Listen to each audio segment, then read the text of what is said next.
starting recording of the webinar, so please be aware that this webinar is being recorded.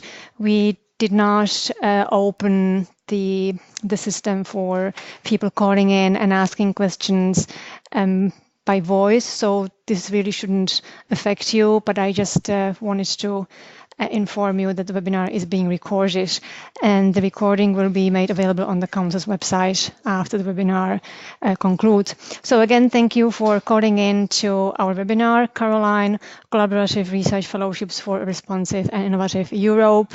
And this is a webinar for people interested in applying under the call 3. And of course, for people who would be supporting the applicants as academic mentors or second mentor placement mentors. So welcome to the webinar.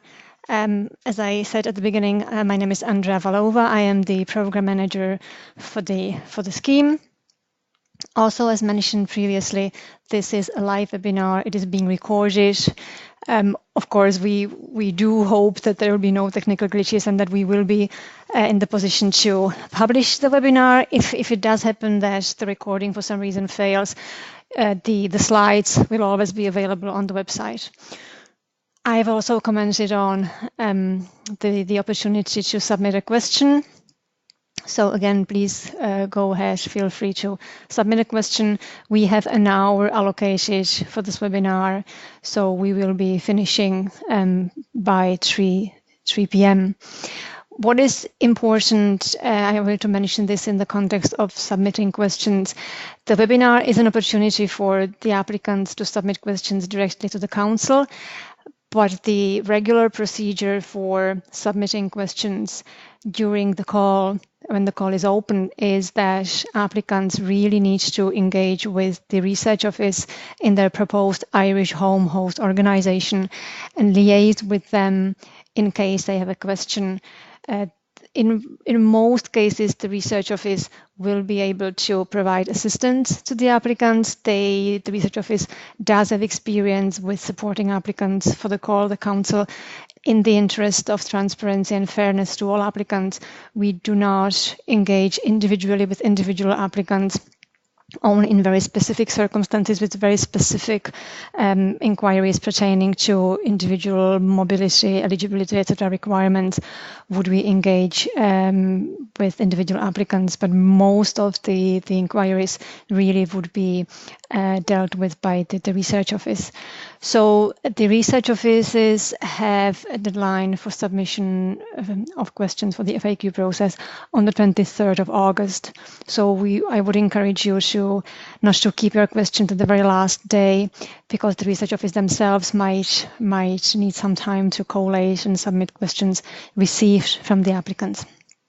So this was the introductory comments, and I'll go straight into the presentation now. So some of you, I hope that most of you, if not all, would have familiarized yourself with the call documentation, that you have reviewed the terms and conditions, and hopefully also the guides for applicants. So you would be familiar with the nature and the aims of the scheme, but just to summarize, Caroline is a research fellowship program which is designated to support postdoctoral experienced researchers in their research and career and training development activities.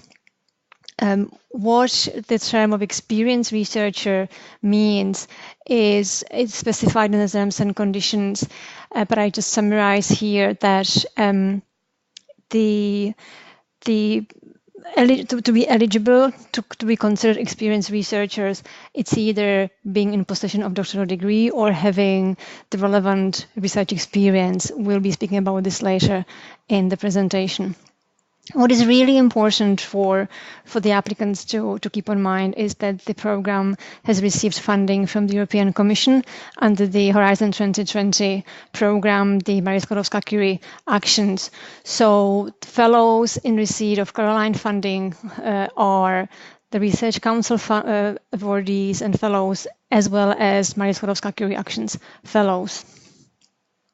So in terms of the aims of the Caroline program, the key aim is to support suitable, highly qualified, experienced researchers in any discipline to conduct research which is relevant to the overarching theme of global sustainable development as it's outlined in the United Nations 2030 Agenda. This is the first of the objectives, however, not the only one. Equally important is that the researchers will be engaging in international collaboration with an organization which has an NGO, the non-governmental organization status, or it can be an international organization.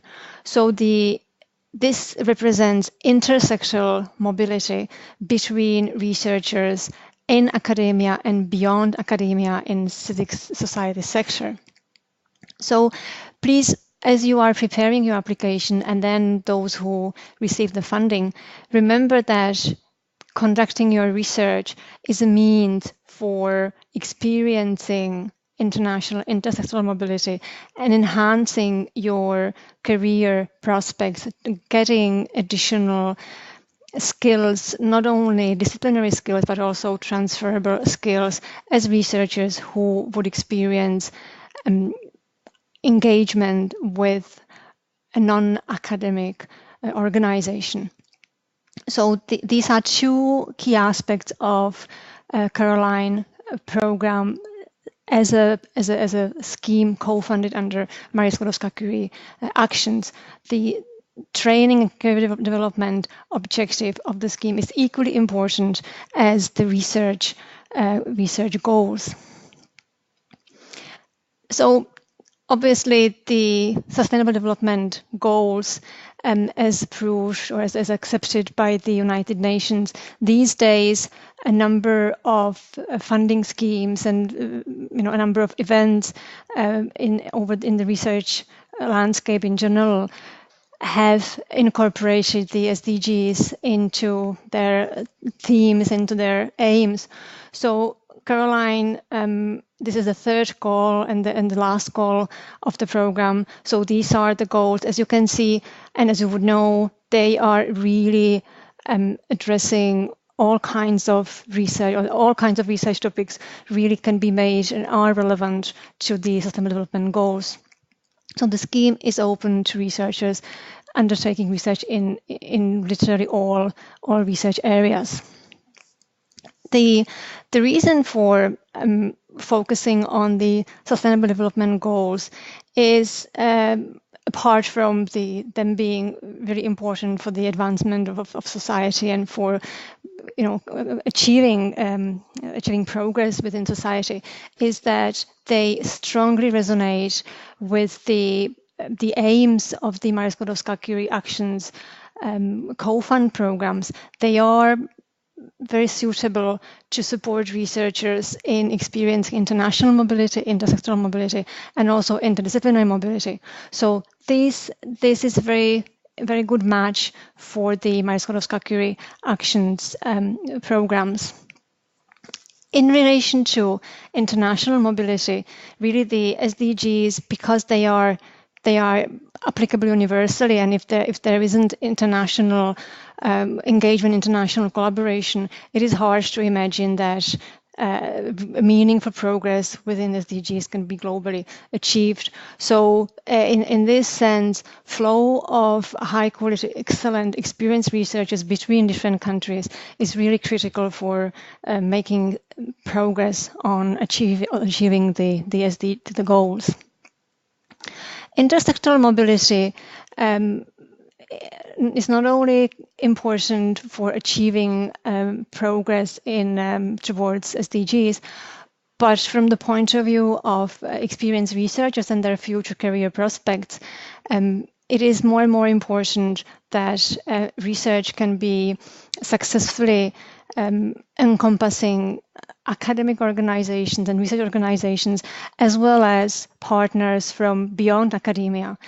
Also researchers, and especially as the number of doctoral graduates in individual countries is increasing, it's very important that researchers experience mobility between academia and non-academic sectors for their future career prospects and for them to explore opportunities that exist in sectors beyond academia, so that they are comfortable, that they realize benefits that employment in non-academic sectors can actually bring to them. So finally, the interdisciplinary mobility. Again, it's an important aspect for the achievement of Sustainable Development Goals. The economic, social, and environmental aspects really needs to be addressed in conjunction to bring meaningful progress in this area. So this can be achieved also thanks to the fact that the scheme, individual fellowship projects, will be bringing together at least 2 partner organizations, and there can be up to 3 partner organizations if the optional placement is brought into the fellowship structure. So in relation to the program being co-funded under Marie Skłodowska-Curie Actions, and some of you might be wondering, why would I be applying for a fellowship funded under the Marie Skłodowska-Curie Actions compared to a national funding scheme or compared to maybe institutional fellowship? Well, the answer is, even though Marie Skłodowska-Curie Actions and also COFUND fellowships are highly competitive, so it might be more difficult to actually be awarded the funding, they are recognized internationally as highly prestigious awards, and so they have very significant benefits for researchers who actually are awarded these fellowships. So obviously, this is in addition to having the opportunity to experience the mobility and undertaking the research project. So on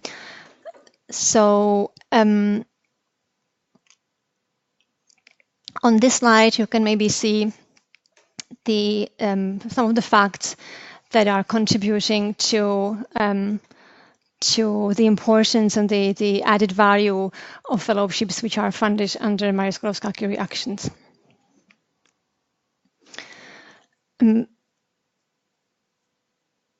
I think I might skip this slide. It's again based on some statistics and some surveys and research. I presume if you join the webinar, you are already interested in the scheme and in applying for the award. So maybe if later on you have some doubts in the process and you feel like, oh, there is so much work, why do I even do this? Maybe you would like to return to these slides and kind of re-energize yourself and motivate yourself again why this fellowship would be beneficial for you. So the Irish Research Council is quite experienced beneficiary under the Marie Skłodowska-Curie Actions. Caroline is the 4th co-fund that the Irish Research Council is running. So we have quite a good experience with managing the programs, and we would have engaged with a number of alumni researchers who already completed their Marie Skłodowska-Curie co-fund fellowships, and they are really all very enthusiastic. A lot of them actually achieved very high successes, both in terms of their professional careers as well as in securing future research awards, including European Research Council's starting researcher grants. So again, this is a testimonial to the importance and reputation not only of the program as such, but also the caliber of the researchers who are awarded the COFUND awards. So to go back to the Caroline fellowships as such, I have mentioned already that the fellowships involve at least 2 organizations, but they involve at least 3 individuals. So the key person in the entire process, be it application or be it undertaking the fellowship, obviously is the researcher or the applicant initially, and this applicant researcher then engages with at least two organizations, one of them being their host, home host organization in Ireland. RPO stands for Research Performing Organization. And then they engage also with a partner organization, which for the scheme must be either a non-governmental organization or an international organization. These two institutions obviously would be represented, would be in real life engaging with the researcher through a mentor. So in the Irish Homos organization, there is an academic mentor, and in the partner organization, then there is a secondment mentor. The scheme supports two fellowship types. Now, those who would have explored or maybe even applied for the fellowship under one of the previous two calls, please note that there has been a structural change in the format of the international fellowships. So under the third call, the international fellowships are 2 years long fellowships, which is the same as in the past. They are always hosted by an eligible organization in Ireland, and there is an academic mentor, as I mentioned. But then there is 1 year secondment to a partner organization outside of Ireland. So 12 months only compared to 2 years in the previous two calls. And then the second year under the scheme is then spent back in Ireland in the Homos organization. I'd like to emphasize that the secondment, was also called outgoing phase, is to be completed as a consecutive period of time, and it is to start on the very first day of the fellowship. So researchers are expected to start on the first day in their partner organization outside of Ireland, and they are expected to be there for 12 months, and then they are expected to return back to Ireland. It is not possible to be in Ireland for a couple of months and then they go abroad and spend a couple of months there, then return, then go back away for another 2, 3, 4 months, and fragment the secondment into a number of shorter periods of time within the partner organization. It's first year in the partner organization, second year return phase back in Ireland. Under the call 3, it's possible to incorporate an optional placement within another partner organization. This placement can be up to 3 months of duration, and it can be scheduled for either the outgoing or for the return phase. The placement partner organization can be an SME, can be an NGO, it can be, basically there is much more flexibility in relation to what type of organization would qualify as a placement partner organization. This is very different from the main partner organization for the secondment that must be an NGO or international organization. The second type of the fellowship are Irish fellowships. These are also 2 years of duration. This is the same as Irish fellowships were structured under the previous two calls, so no change here. The fellows are again hosted by an eligible research performing organization in Ireland, and they again have an academic mentor in that organization. The mandatory secondment to an eligible non-governmental organization or international organization is then in Ireland, and the duration of this secondment can be between 6 and 12 months. And again, the researcher has a secondment mentor assigned by the organization. The secondment mentor is a staff member of the organization and works closely with the researcher. As is the case under the international fellowships, also here it's possible to undertake an optional placement. And again, it can be of up to 3 months of duration, and there will be a placement mentor assigned to the researcher. So if I say would be assigned, these mentors are always agreed between the applicant and the partner organization. It's based on an agreement.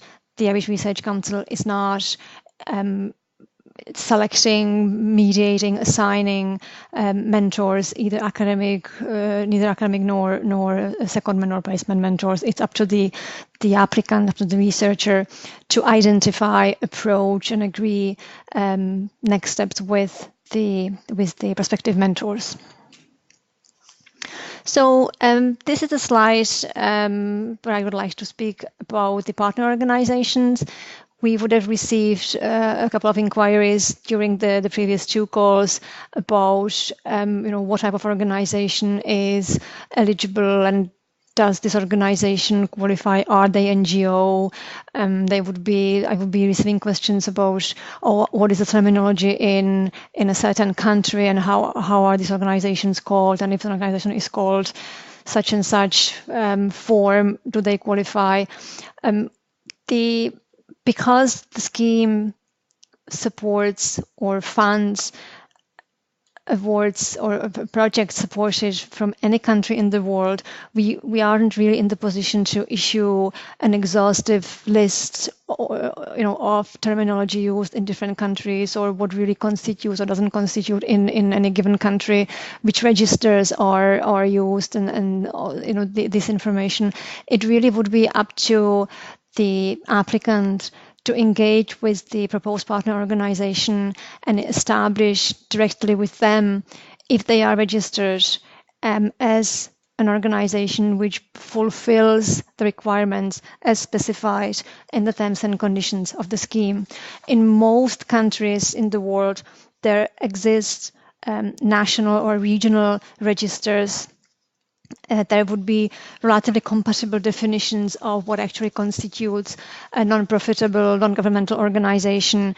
So for these cases specifically, as I mentioned at the beginning of the presentation, this type of inquiries, the Council would be able to accept individually from the applicants with a view of speeding up the process of confirming eligibility.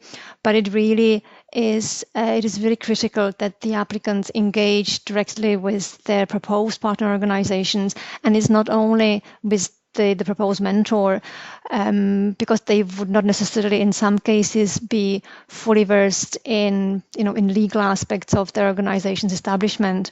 So it would be important to identify relevant people within the partner organizations and to confirm before you really engage in preparing the full application, to confirm that they have the proper status, that they do possess a registration as a charity or non-profit organization, and that they are eligible to support you, that the application would not be excluded because the organization isn't actually eligible.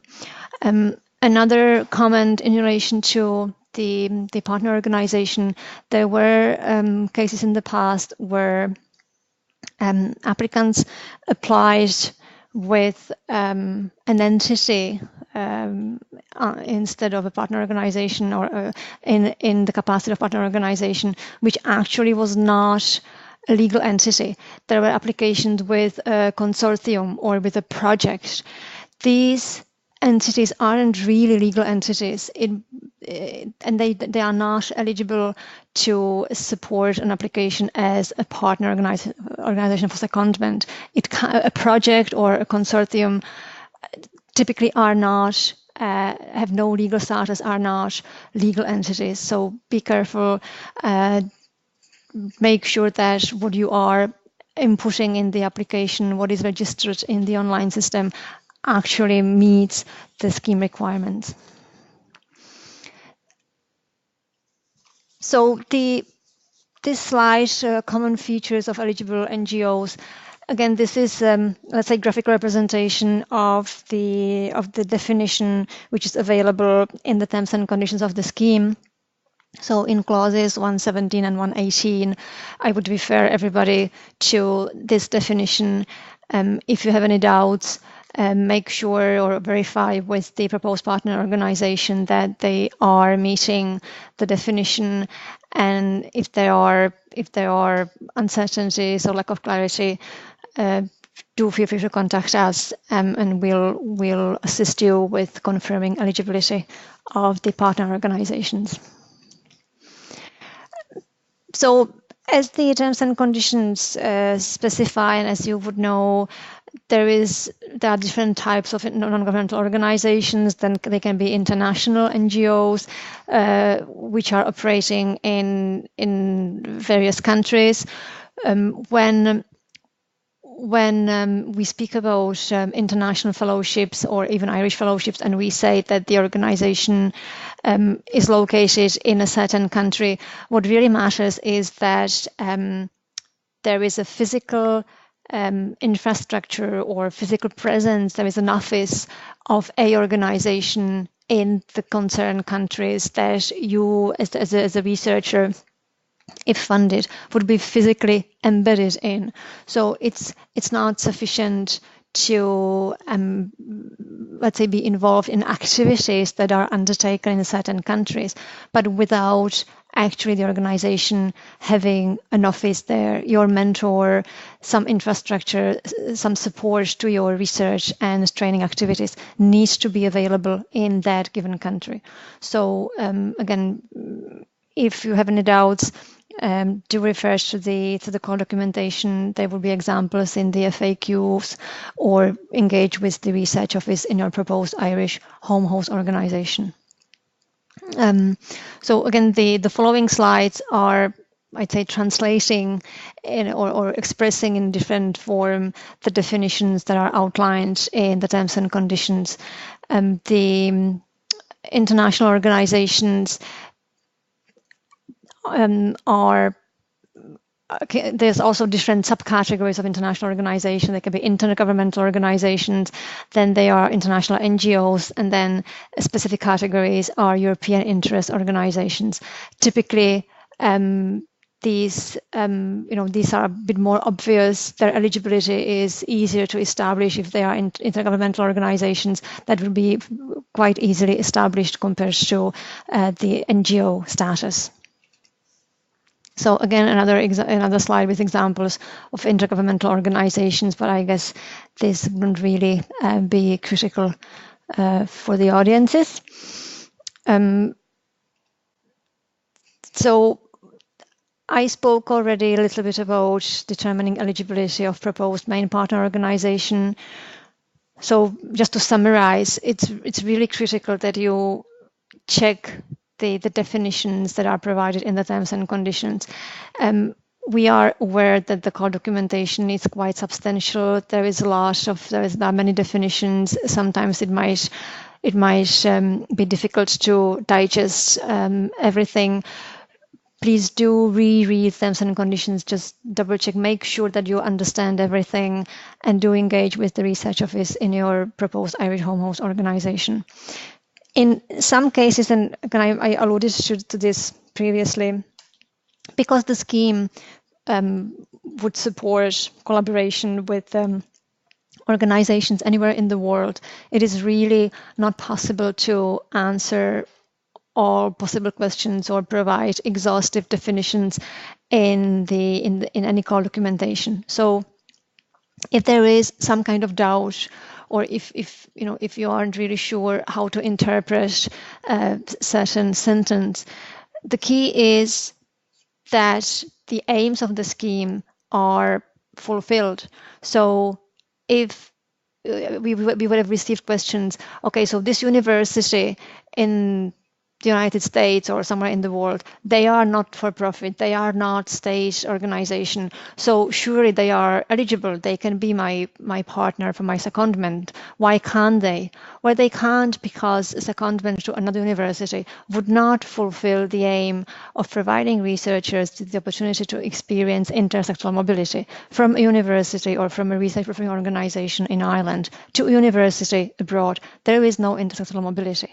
So therefore, the organization is not eligible to act as a main partner organization.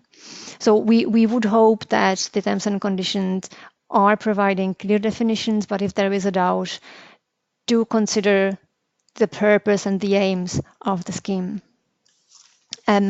Eligibility checks will be performed after the application process is completed. So please do not upload any additional documentation with your application. The eligibility checks will be undertaken in two phases or in two steps. Initial eligibility checks will be performed after the call deadline, after all supporting forms and all endorsements are received, and there we'll be checking for eligibility of applicants as experienced researchers and for key parameters of the mobility requirements compliance. But some of the eligibility checks would have to be undertaken at the point in time where awards are basically decided. This is due to the legal requirements under the Skłodowska-Curie actions, whereby you would have noticed the term of the time of recruitment. The time of recruitment is 1st of January 2019, and the vast majority of the eligibility checks is undertaken vis-a-vis this time of recruitment. And because the application deadline is before this time of recruitment, it is not possible to actually complete and conclude eligibility checks in full between the application deadline and the assessment of applications by international assessors. So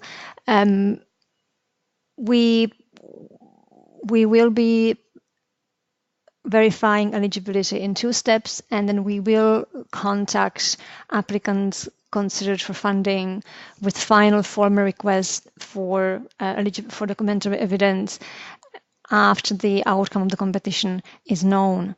Now, what I would like to kind of emphasize here is that the time frame for the call is quite tight. There will be relatively short period of time between the outcome of the competition, which is expected at the end of January, and the fellowship start date, which is 1st of June.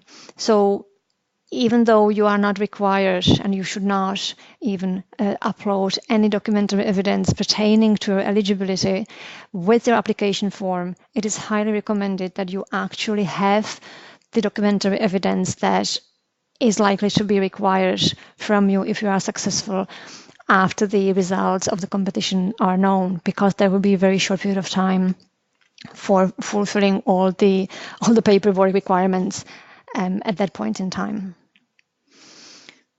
So I mentioned previously that in addition to the mandatory secondment, researchers can undertake optional placements, and I did mention that there is a bit more flexibility in relation to what type of organizations qualify or can be deemed eligible for placement. So as you can see, it's nearly anything. The key aspect of these optional placements is that they must be justified, and the applicant must demonstrate in the application form what would be benefits of this placement. So the purpose is not to fragment the fellowship unnecessarily and without significant benefits for the applicant, but it is recognized that for training and or research purposes, it might be beneficial for the researcher to engage with another partner organization. Now, practicalities of the fellowship, and question that we would be receiving quite frequently, and unfortunately sometimes when it's nearly too late. So some of you would have been familiar with Skłodowska-Curie funding schemes, and you would know that the figures made available in relation to awards funded under this family of actions, these figures represent contributions to institutions towards employment costs. And we took a lot of efforts to formulate this accordingly in the terms and conditions of the scheme. So what that means in reality, and what that means for the awardees, is that basically the amount that is then awarded, between that figure and the salary that the researcher is actually paid, there are some mandatory statutory deductions and contributions that are taken off those allowances. So there is what's called well, we can just call it social insurance and health insurance, and this type of statutory required pension contributions. So the specific amount which is then paid to the researcher as salary very much depends on individual circumstances of each researcher. So not only are these allowances adjusted by what's called country correction coefficient. There is in the middle of the slide examples of country correction coefficient. So there is an example: France, Romania, Ethiopia, and Ireland. So you can see there can be quite a bit of difference compared to the base allowance calculated or established for Brussels, which is 100%. But so that's one aspect of it. Another situation, another scenario is that researchers might go to a country which has a low country correction coefficient and low cost of living, but then because they go to the capital city or to another large city, the cost of living in that specific city is quite high and might be the same as in Brussels or maybe even higher, but there is no adjustment for higher cost of living in the capital city. The country correction coefficient applies to the entire country. So keep this in mind when you are making decisions. When if the fellowship actually would be the value of it, monetary value of it would be meeting your expectations. There is a lot of work being put into the application, and the partnerships are formed and everything. So it's really important that you understand well and clearly how this practical aspect of the fellowship actually works. Just one final note for researchers going on the optional placement: the salary which is paid during the placement is not adjusted for the country of placement. So, for example, for the international fellowship, if the person goes, if the researcher goes to, let's say, one of the countries on the slide, to Romania for the 1 year outgoing phase, Romania has 68.3% of the Brussels 55,800 allowance per year. Now, let's take that this researcher will have a placement approved for this period of time, and the placement would take place in Denmark, which has really high cost of living. The 3 months that the researcher would be spending in Denmark, for these 3 months, the researcher would be still paid the amount calculated using the country correction coefficient for Romania. So just be aware of this rule. So the living and mobility and family allowance are subject to some deductions, as was just explained, and the calculation can be quite complicated. The other components of the fellowship package are bit more straightforward. So the allocation for research, training, and networking costs is €9,600 per annum, so times 2, and there are no deductions, no country correction coefficients.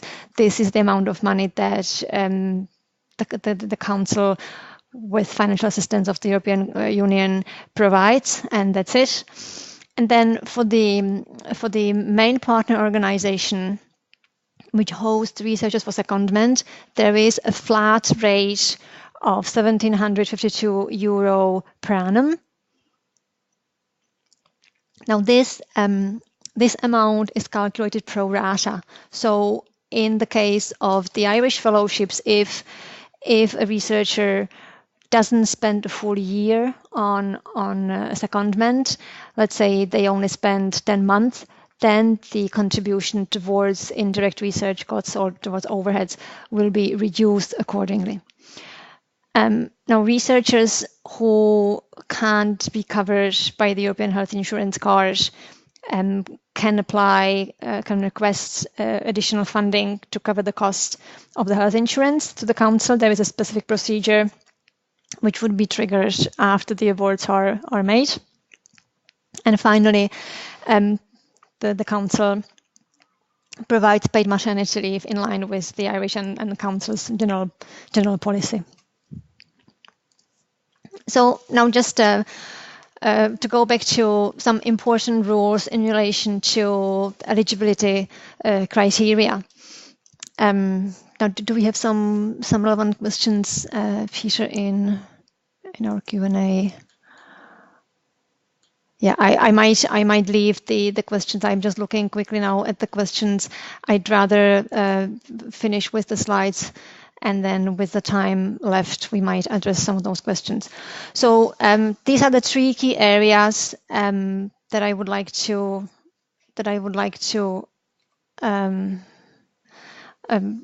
explore a little bit. So I've alluded to at the beginning of the presentation that the scheme is designated for experienced researchers. So there are two types of experienced researchers. What is important really for the type 1 is that the doctoral degree must have been awarded. So it's not enough to submit the thesis for examination. It's not enough to have passed the defense, the viva. To qualify as experienced researcher type 1, you must have the doctoral degree awarded. And then there is a time limit of 7 years past the award of the degree. For those who are not in possession of doctoral degree, they can qualify as experienced researcher status 2. In this case, if a person has at least 4 years of full-time equivalent research experience at the time of recruitment, which means by 1st of January 2019, such a person can qualify from the point of view of their experienced researcher status. What is important here to say is that being enrolled and undertaking doctoral program does constitute research experience. So those who have not completed a doctoral degree but have spent at least 4 years in the program also qualify, in this case, as type 2 experienced researcher. The mobility rules are, I suppose, quite known. They are the same as under the Skłodowska-Curie actions. So be it for international, be it for Irish fellowships, it's always the researcher to be eligible from the point of view of mobility rules. The researcher must not have resided or must not have had undertaken their main activity in the country where they would be located for more than 12 months in the 3 years prior to recruitment. Again, this recruitment, that means 1st of January 2019. So this is the reason for which the final eligibility checks would have to be completed after the awards are basically decided, because we obviously can't verify 100% that applicants meet these requirements at the time of the application deadline. Now, this slide, basically, the rule is the same, but the country here is clearly specified. It is Ireland, so this is the same rule. Now, there is a specific rule which applies to researchers who are not nationals of the European Union member state or associated country. These applicants, to be eligible for a secondment outside of European Union, they must have at least 5 years consecutive research experience within European Union to be eligible for a secondment or placement outside of European Union. So applicants who are EU member states, associated country nationals, can freely apply for secondment anywhere in the world, but there is this restriction for applicants who are not EU nationals. Now, this slide summarizes the key call dates. So I guess there is no need to read them aloud. They are on the website and in the call documentation. So I just maybe skip this to have more time for the questions. Similarly, the call deadlines when the fellowship will be starting and ending. Now this slide is included in, this picture is included in the guide for applicants, and I have put it on the screen here because quite often we would receive a question from applicants asking, so who does write the application, and do you assign me an organization, do you assign me a mentor? Really the key person is the applicant. The applicant consults, the applicant identifies, approaches, and makes arrangement with academic mentor as well as with secondment mentor, meaning that the applicant makes arrangement with the relevant institutions, and then the applicant prepares and submits the application using the Council's online application system. The mentors are assisting, supporting the applicants, then the mentors, after the application deadline, and the mentors are submitting their form to support the application. But the key person who leads the application process, who is responsible for ensuring that the entire process is completed on time, is the applicant. And then there are also 2 referees that are submitting their reference. I would like to emphasize it is really critical that the applicants are engaging with the proposed mentors and referees. Do not nominate any participant, any mentor, any referee without their prior consent. That's really, very important.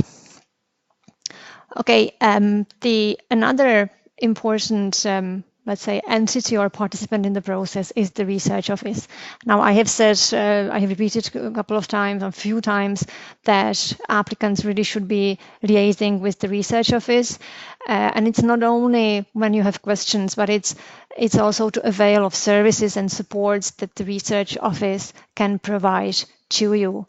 So they are experienced, they would have helped a number of people before, so to enhance quality of the application. So please do engage with them. It is a very valuable resource for you.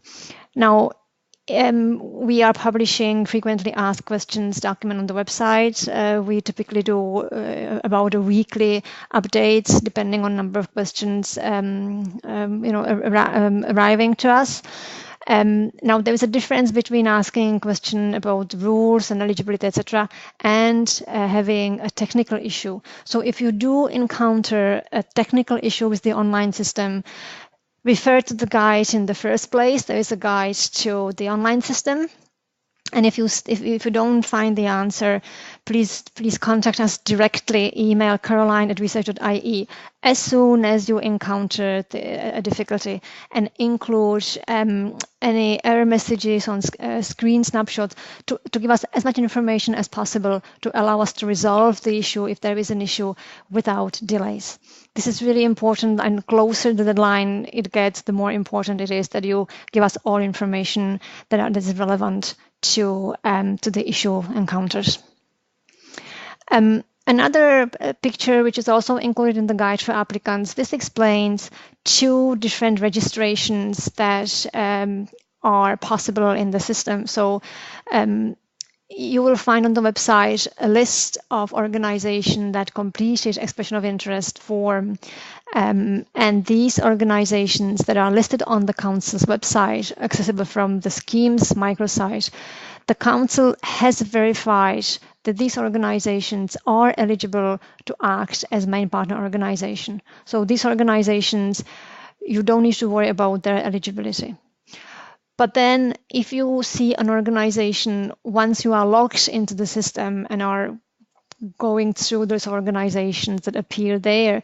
This list is populated based on self-registration. So these organizations, some of them were not verified, and some of them might have been even excluded as ineligible, but we don't really have any control over which organization are registered, self-registered in that area of the online system. What is really important for you is to make sure that the organization with which you want to apply for the fellowship is registered, is listed in the online system. So once you create the application, go to the section where you are assigning partner organizations and see if the organization is there.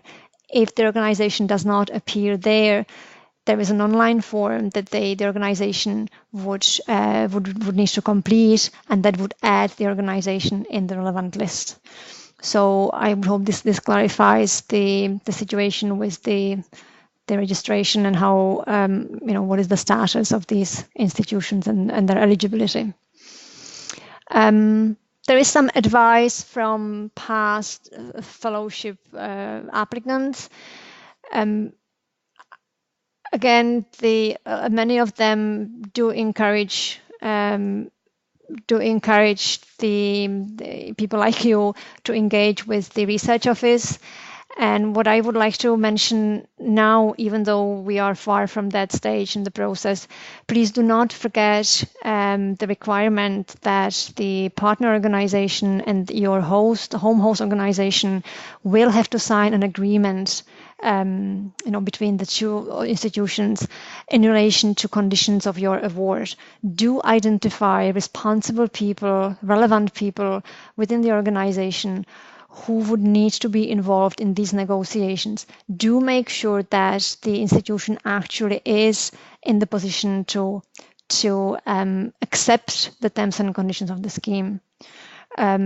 I'm just flagging this now. Again, we can maybe have even a separate session on these aspects after the call deadline passes, or we can use the FAQ mechanism for clarifications.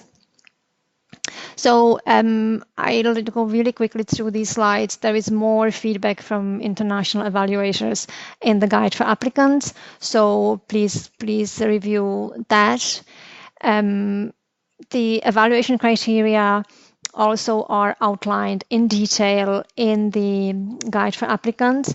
So what is really important is that to progress from stage 1 to stage 2 of the application process, your application has to score at least 3.5 out of 5 marks for each of the 3 evaluation criteria. So do not underestimate impact or implementation aspects of your application. Now, this slide is a summary of situations where an application can be deemed ineligible. So again, I would refer you to this slide after the webinar concludes as a checklist for you to go through before you submit. Similarly, requirements for successful applicants. I know we are just in the middle of the application window, and it might be felt like, oh, it's why would I worry now about what would happen if I am funded? But it really is important that the deadlines are strict and there is no flexibility in the specified deadlines. So do take this as those deadlines really are there, and they are going to be as they are. There is no flexibility. And so I saved like 5 minutes for questions. So I switch now myself to the Q&A pan of the webinar just to see so I'll go in the order received. All questions, even if I do answer them during the remaining time, will be answered in the FAQ document, so do not worry about missing out on an answer. During the outgoing phase, can the fellow return to the host organization for a defined period and return to the secondment to finish the outgoing phase? Well, in principle, no. The outgoing phase really is intended to be a continuous period of time. Having said that, researchers can come to visit their academic mentors for a short period of time. You can go to your Irish Home Office organization for, let's say, a short training program, or to do something specific, but it's really intended to be, the outgoing phase is intended to be a continuous period of time. If the research project is not, if the design of the research project is not compatible with this requirement, it would not be feasible under Caroline scheme. Another question, next question, can the optional 3 months placement be in a university outside Ireland in international fellowship? In theory, yes, it would have to be really well justified. Why a university is critical and beneficial for the success of the fellow, for the research project and training activities, and how are the intersectoral mobility related aims fulfilled by that such a structure of the fellowship. Third question, could the optional placement organization be the university in the country of it? That's the same answer. So it'll be repetition. Is it possible to partner with an NGO or IO in Switzerland? In principle, yes. But the specific, the actual answer would really be depending on the applicant's mobility, if the applicant meets mobility requirements. So organizations can be in any country in the world. The only restriction would be in relation to the applicant meeting mobility requirements. Does 5-year research on Dublin as a case study count towards continuously active research for 5 years full-time equivalent if someone is not a national resident of an EU MS or AC? Well, research on Dublin is a very broad term, so I can't really answer this question based on the information provided. It would need to be scientific type of research. It would need to be full-time research. It would need to be research which is as a part of an employment or studies. There would need to be documentary evidence confirming the nature of the research activities. So I can't really answer clearly based on the information provided. Thanks for the presentation. Would the secondment organization be eligible if it is located in the same country of the applicant? I am not too sure how to, this information isn't really clear. If the same country of the applicant means the country where the applicant is located now before applying for the fellowship, just remember the mobility requirement that the researcher is not allowed to have spent more than 12 months in the 3 years before the time of recruitment. And so if that is the case, then organization in such a country cannot be a partner for the fellowship. That would not be allowed scenario. Would I, as a Czech national who did PhD at NUI Galway but was not residing in Ireland in the last 3 years for 3 months each year for the Irish fellowship? If you remember the definitions where the mobility is judged on residence or main activity. So if the main activity was undertaking doctoral degree and that happened in Ireland, then such applicant would not be eligible for the Irish fellowship. And I guess this is the last question that we have time for. In the description of international fellows, it says for 2 years up to 3. When or how do I apply for 3? I'm not sure what this is related to. The international fellowships are for 2 years under call 3. So I'm not sure where up to 3. The answer is the international fellowships are 2 years only under call 3. There is no possibility to apply for 3 years. So there is a couple of more questions, but I said we would be finishing by 3 o'clock. So we will be finishing the webinar now. All questions, both those that were answered as well as those that were not answered now, will be answered in the FAQ document on the council website. So I'd like to thank you all for attending the webinar. Any questions that you might have from now on, please do address them to the research office in your proposed Irish Home Office organization. Thank you very much and good luck with your application. Bye.